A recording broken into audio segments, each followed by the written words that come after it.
Hola, ¿qué tal? Buenas noches. El 5 de diciembre de 2013, a las 20:50 hora de Sudáfrica, la alerta de urgente de los teletipos de todas las redacciones del mundo sonó. Mandela ha muerto. En ese mismo instante, ya un equipo de los servicios informativos de televisión española sobrevolaba África para llegar al lugar de la noticia. La intuición, la suerte, había premiado al mismo equipo que logró entrevistar por última vez a Mandela. Fue aquí, en estas dependencias del Hotel Ritz de Madrid. El 5 de diciembre, sin saberlo, nos habíamos adelantado a la noticia, aunque realmente nosotros lo que buscábamos eran los manuscritos que Madiba escribió en la cárcel y que dieron lugar a este libro, a su autobiografía. Con Mandela ya muerto, nosotros seguimos nuestro trabajo. A la búsqueda se sumaron las escasísimas personas que acompañaron a Madiba durante sus últimos años de vida y también los que lo hicieron en sus largos años de cárcel, las que le ayudaron a plasmar su memoria en letras diminutas, protegieron los escritos de los carceleros y los sacaron de la prisión de Robben Island. La historia de esos manuscritos es la historia de su vida, la historia de este largo camino hacia la libertad. Les invito a ver el siguiente reportaje de José Antonio Guardiola y Susana Jiménez Pons.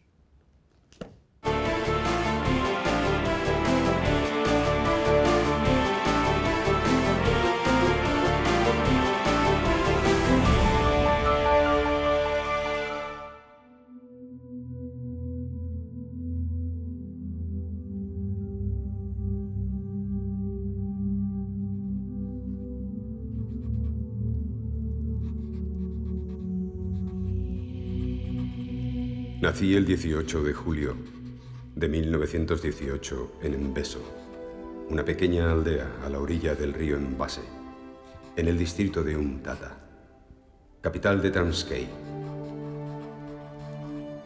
El año en que nací terminó la Gran Guerra. Mbeso, en cualquier caso, era un recóndito lugar alejado de los grandes acontecimientos del mundo, donde se vivía casi igual que siglos atrás.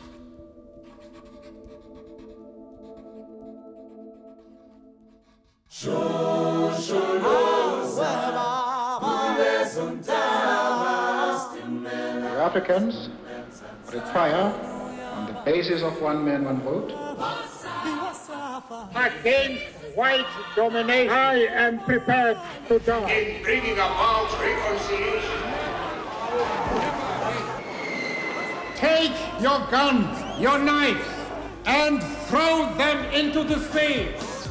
The ANC can never lose in its struggle against apartheid. Africa, Haimuye, Amanda. Nothing which has happened in South Africa. We defeated apartheid because the people of our country. I, Nelson Rolihlahla Mandela.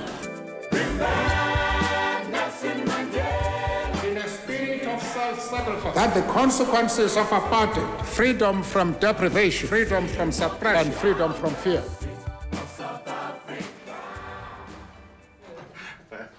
Quien va a aparecer enseguida no es otro que Nelson Mandela.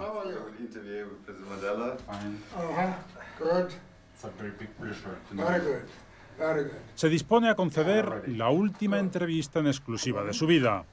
Fue hace 10 años, en Madrid, un día después de la boda de los actuales reyes de España. Ya era el estadista más respetado del mundo. Habían pasado 10 años de la publicación de sus memorias, su largo camino hacia la libertad. Desbordaba humanidad, pero en un cuerpo ya débil y cansado.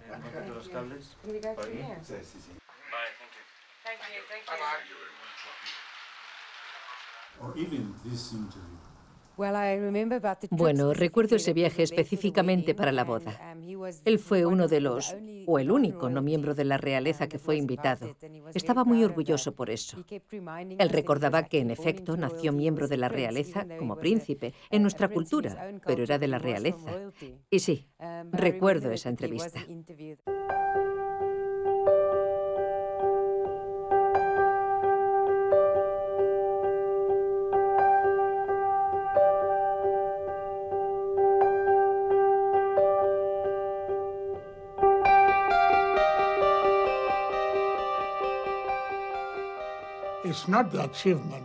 No es el logro de un simple individuo. Es el logro colectivo en el que participó mucha gente, conocida y desconocida.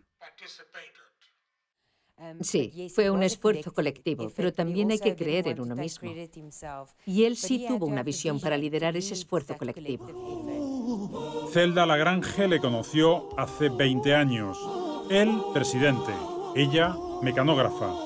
Desde entonces, Zelda ha sido el báculo de ese Mandela renqueante. Su báculo y mucho más. Ha sido su filtro ante el mundo. Ningún periodista, empresario o cantante veía a Mandela sin haberlo negociado con Zelda. Quizá nadie conozca mejor a este último Madiba. Para él, Zelda era su nieta afrikáner. Para Zelda, su Kulu, su abuelo.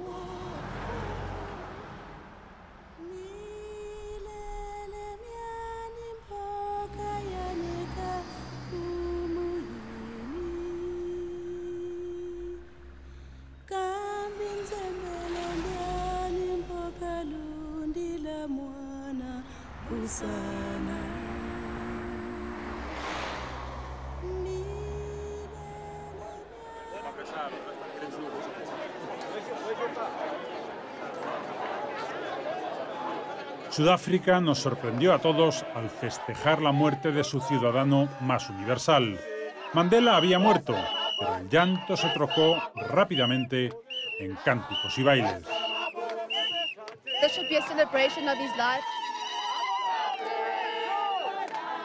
El destino les había deparado al único hombre en el mundo capaz de destejer el apartheid. Y eso había que celebrarlo. Hoy, un año después, Sudáfrica le echa de menos. Tuvimos una relación muy estrecha. Yo dependía emocionalmente de él y de repente se fue. Y adaptarse a esa realidad ha sido muy difícil y todavía es difícil. Ver vuestro rodaje, ¿sabes? Tienes que controlarte, no dejarte llevar por la emoción. Le echamos muchísimo de menos.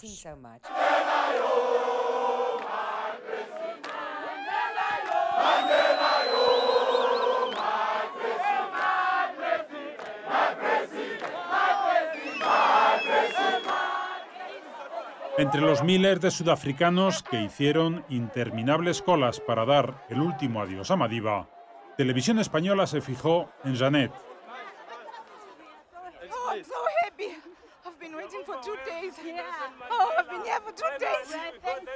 Después de 2 largos días de espera, la acompañamos a cumplir un sueño.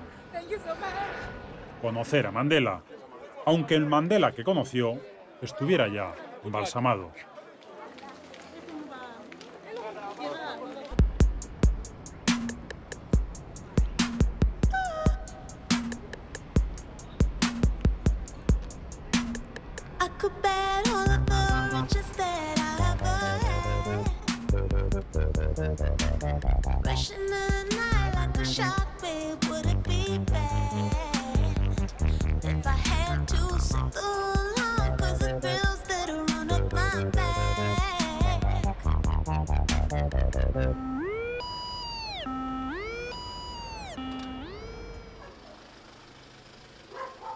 Ha pasado un año y Janet conserva ese rostro de ingenua felicidad.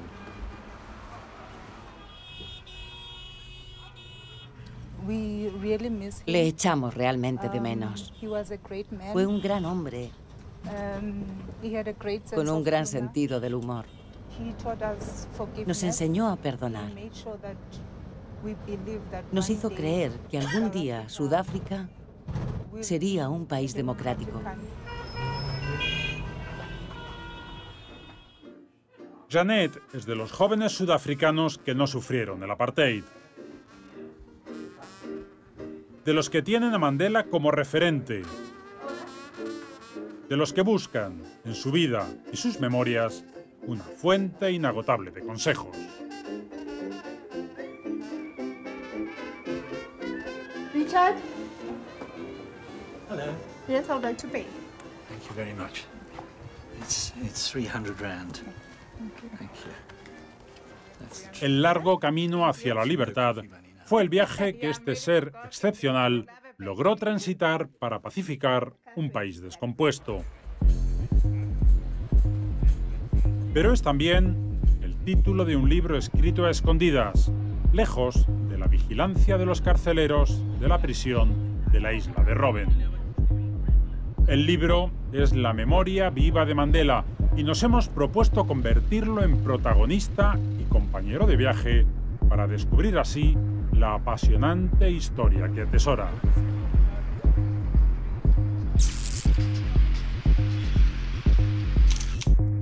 Además del ya fallecido Walter Sisulu, el preso 466/64 contó para este proyecto con otros 3 cómplices. Mac Maharaj, preso 9/65. Ahmed Kathrada, preso 468/64.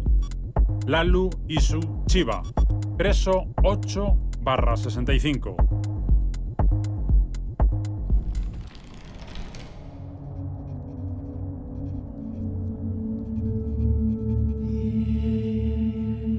Un día, Ahmed Kathrada y Walter Sisulu me sugirieron que escribiera mis memorias. Debía ser una fuente de inspiración para los jóvenes. Creamos una especie de cadena de montaje para procesar el manuscrito. El trabajo final era de Mac Maharaj, que debía lograr que el manuscrito llegara al mundo exterior.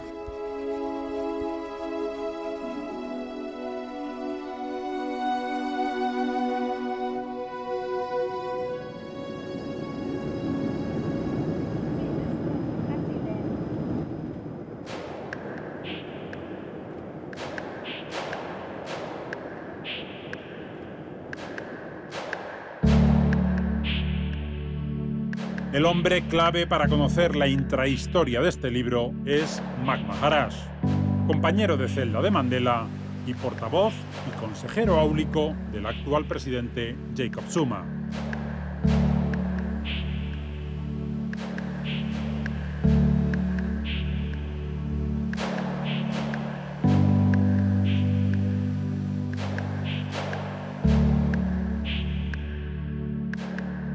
Nos cita en su casa de Durban, una gran ciudad con vistas al Índico que simboliza como pocas la Sudáfrica multicolor.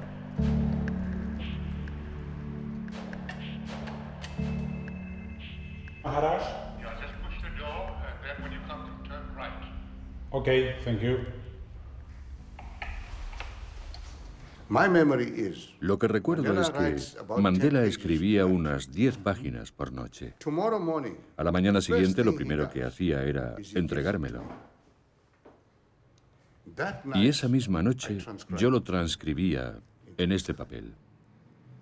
Lo ocultaba y a la mañana siguiente se lo pasaba a Kathrada. Kathrada lo leía y escribía comentarios, exponía sus dudas. Y durante las mañanas, Mandela y yo nos hacíamos los enfermos. No íbamos a trabajar, nos quedábamos solos y discutíamos todos los puntos. Maharaj conserva un puñado de esos folios. Tenía que utilizar una letra tan pequeña que apenas se puede leer con lupa. Tuvo que reducir, junto a Lalu Chiba, los 600 folios que escribió Mandela a no más de 60. Todo en secreto, siempre oculto a las autoridades de la prisión de Robben Island. Terminado el proceso, los manuscritos de Madiba se escondieron en un lugar.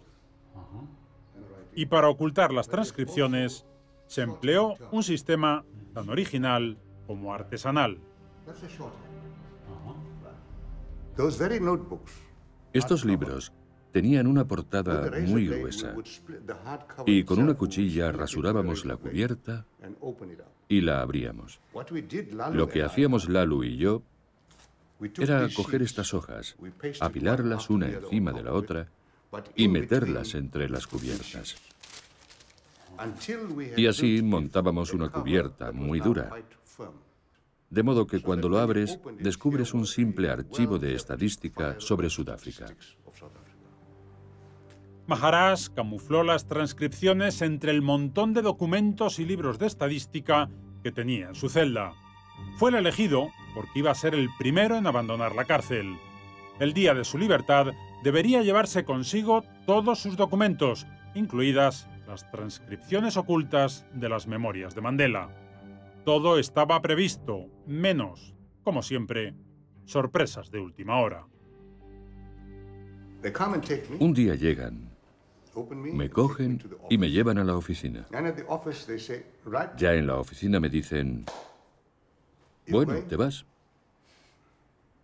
Te sacamos. Y les digo, esperen un minuto. ¿Dónde me llevan?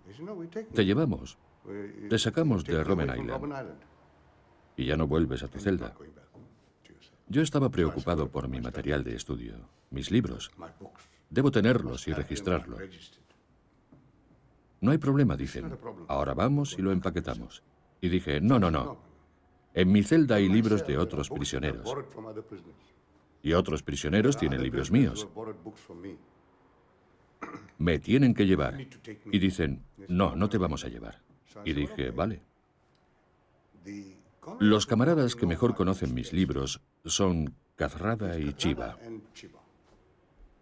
Vayan a por ellos y pídanles que les ayuden a empaquetar mis libros. Y dicen, vale, así lo haremos. Yo sabía que si ellos empaquetaban mis cosas, lo más importante de todo estaría dentro. Eso, lo más importante de todo, era el testamento político de Mandela.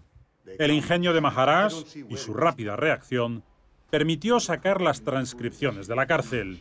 Los folios de papel de arroz ya estaban a salvo, pero aún no habían llegado a su destino. Nos quedamos con la duda sobre qué pasó y dónde está la otra versión, la manuscrita por Mandela. Antes de despedirnos, Maharaj nos aconseja que sigamos nuestra búsqueda en los archivos nacionales.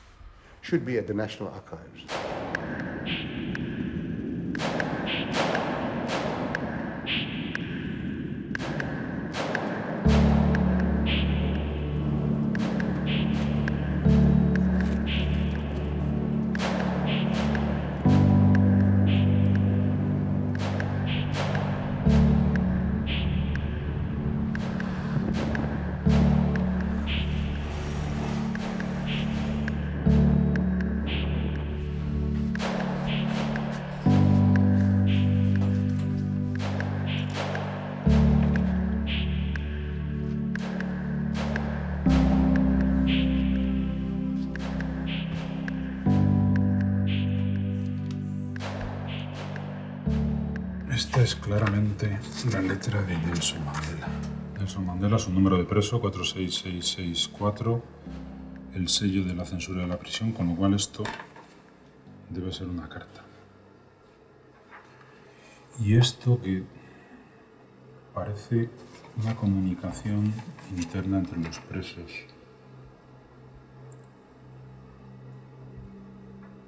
That's about his other political prisoners, yeah. Entre estos primeros documentos, ni rastro de los manuscritos del libro.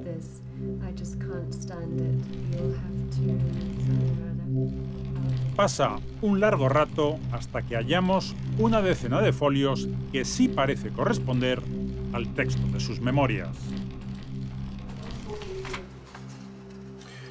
Yo estoy convencido de que todo esto pertenece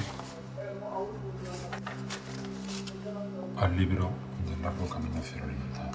Aquí, por ejemplo, dice, sí, esta es la parte en la que están discutiendo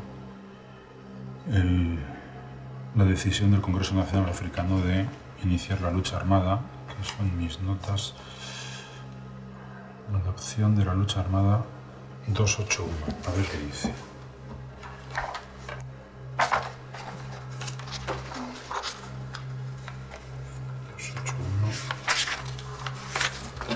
Sí, justo toda esta parte. El debate sobre el uso de la violencia estaba abierto entre nosotros desde comienzos de 1960. Y aquí dice que Mandela era partidario de lanzarse a la lucha armada y dice: en apoyo de estos argumentos, en medio de la discusión, escribe Mandela, ellos utilizaron el ejemplo de Argelia, China, Cuba, Chipre, Israel y Vietnam.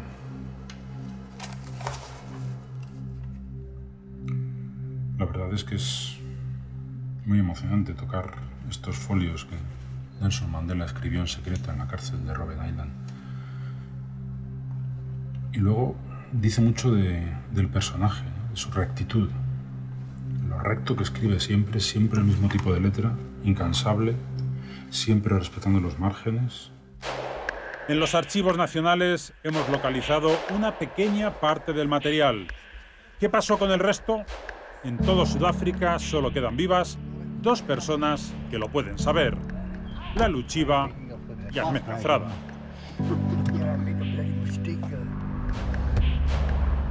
Con su viejo amigo Mandela comparten un envidiable sentido del humor.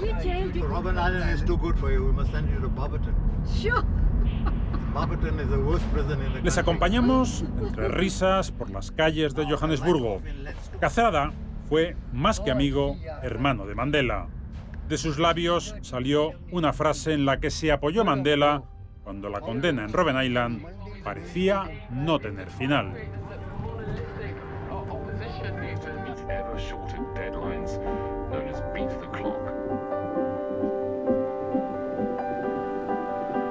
Madiba, no olvides que en prisión los minutos pasan como años, pero los años pasan como minutos. Con Mac Maharaj ya en libertad, Kathrada, Chiba y Mandela ingeniaron un plan para poner a salvo los originales. Mac y yo éramos miembros del Comité de Comunicación entre presos y quienes negociábamos los aspectos técnicos sobre cómo sacar mensajes ocultos, cómo recibirlos. Y por eso se nos asignó este proyecto. Una vez acabado el manuscrito definitivo, los originales con la letra de Mandela y todos los comentarios, los metimos en contenedores de plástico y los ocultamos en el jardín. Y el acuerdo fue: en cuanto Mac Maharaj me mande una señal en una postal felicitándome por mi cumpleaños o algo así, yo iba a entender qué significaba. Y la señal para mí sería que el manuscrito estaría ya seguro en Londres y ya lo podríamos destruir. Pero no lo destruimos. Kathrada sonríe porque el descuido les costó muy caro. Un día, los responsables de Robben Island decidieron levantar un nuevo muro junto al jardín y en las excavaciones descubrieron gran parte de esos manuscritos.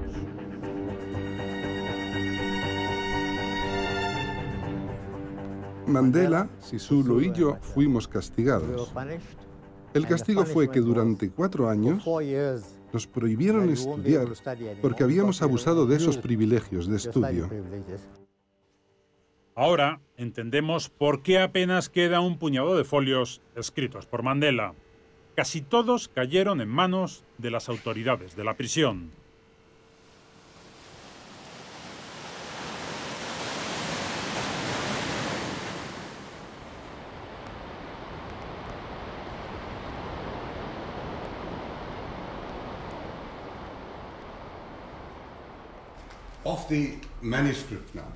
Llega el momento de volver a Mac Maharaj, porque en sus manos queda ahora salvar las transcripciones que había logrado sacar de Robben Island. Nada más salir de prisión, envía esa copia, camuflada entre aburridas carpetas, a Rusty Bernstein, un expreso exiliado en Londres. Le exige la máxima confidencialidad y le pide que ni toque los documentos. Cuida esta cosa como tu vida. No la toques y ocúltala hasta que te diga qué hacer. Al fin le llega esta carpeta a Rusty. Y había recibido el mensaje. Y dice, ¿qué es esto? ¿Para qué tendré que guardar este preciado objeto? Yo llegué a Londres en agosto de 1977. Nos alegramos mucho de vernos. Nos sentamos y me dice, toma esto. No sé qué es esto. ¿Por qué es tan preciado para ti? Y le dije, dame una cuchilla. Y lo abro, y de repente surgen todas las páginas. Y dice, ¿qué demonios es eso? Bueno, así es como logré sacar el libro. Y así, gracias al ingenio de unos y a la buena suerte de otros, se salvó ese mensaje en una botella. Sin ese ingenio, ni esas dosis de suerte, los sudafricanos y los ciudadanos del resto del mundo no habríamos disfrutado de la lectura de las memorias del político más querido y admirado del planeta. Con todo, la dirección del Congreso Nacional Africano decidió, por pura estrategia de lucha, no publicar el libro.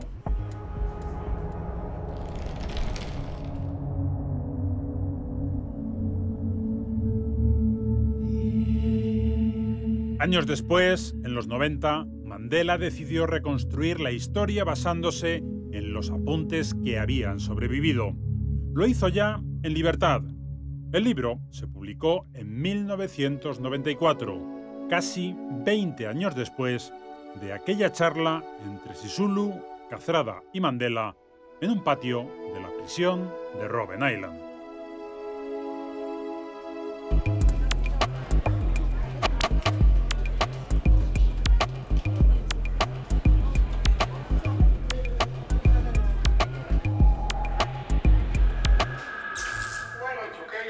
La educación es el principal reto para cualquier país, porque las personas sin formación nunca podrán liderar un país, y muy especialmente en la actualidad.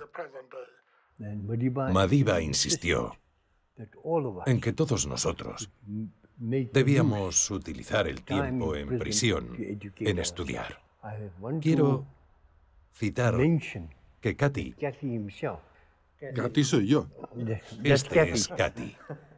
Estudió 4 carreras en la cárcel. Madiba varias carreras. Walter Sisulu, Eddie Daniels. ¿Y tú? No te preocupes por mí. En el barrio bohemio de Melville, en Johannesburgo, decenas de sudafricanos, sobre todo blancos, aguardan la presentación de un libro que ha levantado ampollas. Lo firma Zelda Lagrange y cuenta con detalle su relación con Mandela y también su falta de relación durante sus últimos meses de vida. Unos meses en los que su voluntad la dominaron otros.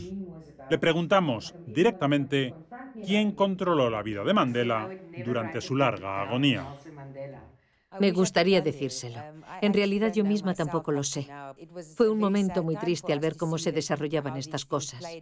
En mi opinión personal, él estuvo descuidado, de la forma en que alguien como él pudo quedar abandonado. Él era un dirigente mundial y describo estas cosas en mi libro. Personalmente estoy triste y me parece horrible. Esta es una imagen que Madiba nunca mereció. Es la última de él con vida, una imagen que indigna a cualquier admirador suyo. Se ve a un anciano ausente y molesto, agobiado por los flashes, sin capacidad de reacción a las impertinencias de su visita, y todo ante la complacencia del presidente Jacob Zuma.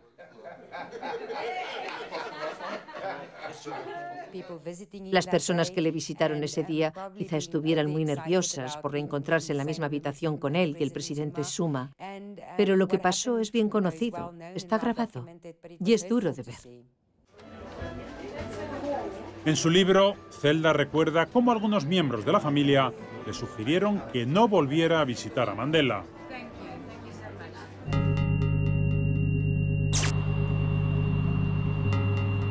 Esa familia, o mejor dicho, una parte de esa familia, dio un espectáculo bochornoso. Hubo codazos por ganar un segundo de protagonismo, y más que codazos por lograr una porción de la herencia. Pienso en él con mucho dolor cuando veo lo que ha ocurrido con la familia. Me gustaría que no hubiera sido así, pero incluso cuando estaba enfermo, yo sabía que habría problemas en la familia después de la muerte. Mandela confió en nosotros. Estábamos muy conectados. Y siempre hay gente que se pone celosa por esa relación. Lagrange cuenta, por ejemplo, que a su esposa, Graça Machel, solo le permitieron repartir 5 invitaciones al funeral de Estado que se celebró en un estadio con capacidad para 90.000 personas. Fueron días de gran tensión, de zancadillas familiares, de caos organizativo, en los que solo dieron la talla sus verdaderos amigos. Mandela. Él era mi hermano mayor, muy sensible en los asuntos personales.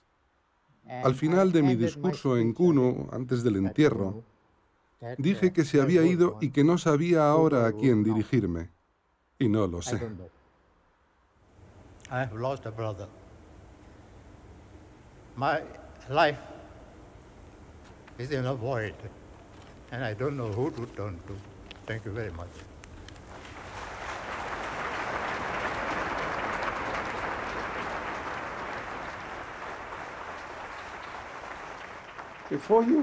Fui a verle antes de ingresar en el hospital. Estaba enfermo. Me recibió su esposa, Gracia. Me quité la chaqueta y la dejé en el perchero. Tuvimos una buena conversación. Ya fallaba su memoria, pero entendía. Y hablamos de los viejos tiempos. Y cuando me levanté para irme,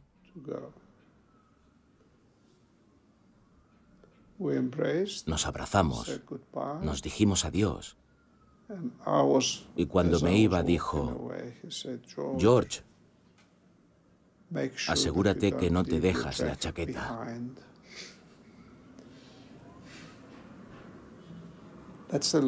Fue la última vez que le vi.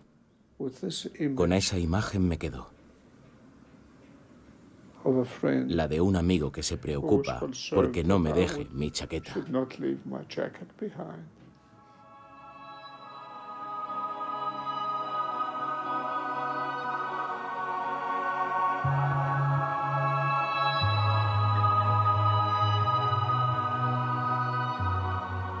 Mandela tuvo muchos amigos, pero Kazada, Bizos o Maharaj son algunos de quienes mejor le conocieron.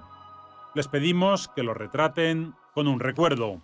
Arranca Maharaj, desvelando un engaño que sirve para entender cuántas trampas encontró Mandela al llegar a su despacho de presidente. El jefe del Estado Mayor del Ejército era el general George Meighen. Llegó un día ante el presidente Mandela para pasarle todas las instrucciones y le entregó un informe secreto de inteligencia. El presidente se lo agradeció y no dijo una sola palabra cuando se iba. Lo que decía el informe era que líderes del Congreso Nacional Africano, el partido de Mandela, estaban planeando un golpe contra él, e incluía los nombres.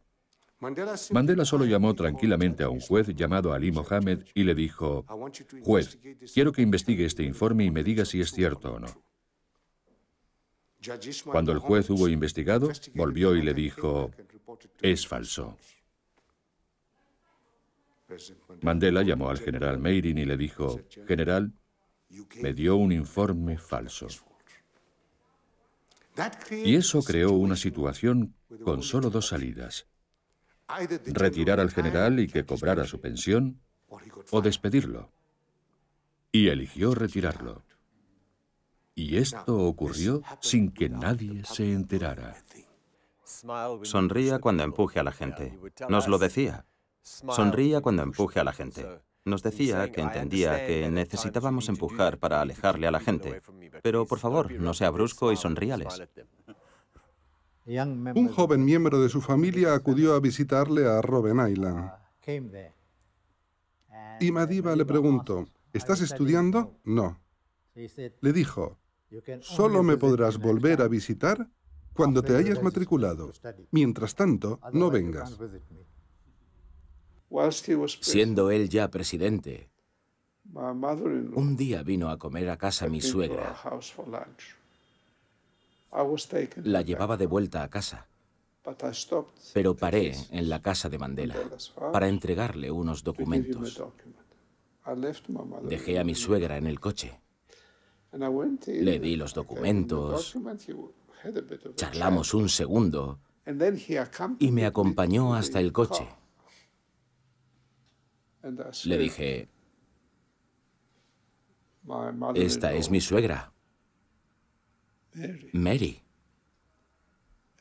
Y pegó un grito. ¿Cómo ha permitido usted que se case con su hija a este terrible individuo que la abandona en el coche?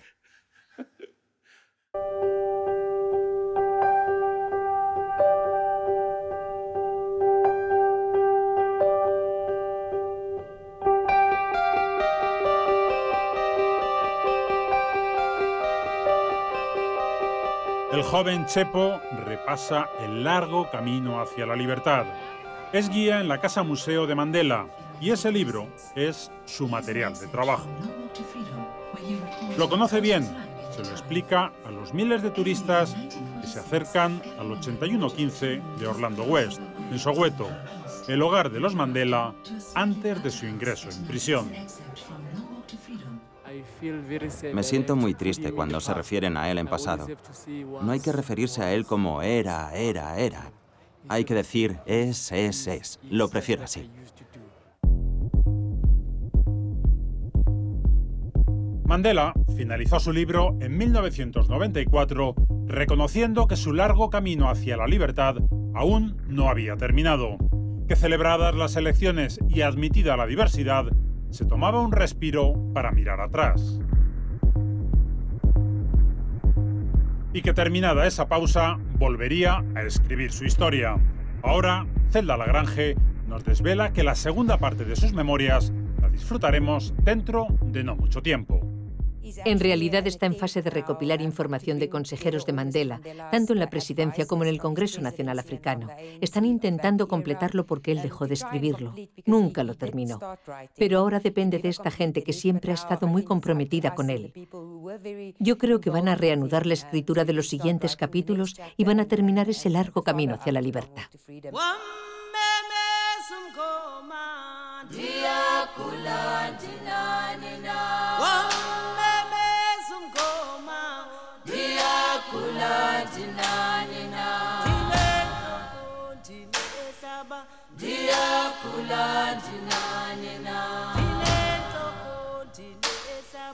Dia kula